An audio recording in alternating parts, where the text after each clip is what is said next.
wa kukaa na Mungu. Ukikaa na yeye na ufanye vile yeye anataka, hata uachwe na binadamu, Mungu abaki upande yako, hakuna mambo yako itaharibika. Juu wengi hapa mlinyang'anywa hata kibali kabisa mbele ya watu.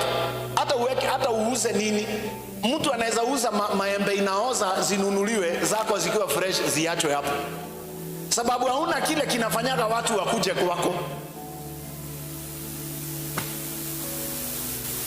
Watu wengi hapa hauna hata ile kibali inafanyaga mwanaume aoe mwanamke. Kwani unadhani wewe pekee ndio mweupe?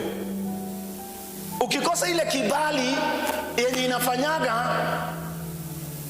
mtu apendeke, hilo jambo likitoka kwako, na wengi mko hivyo, ujue utastruggle.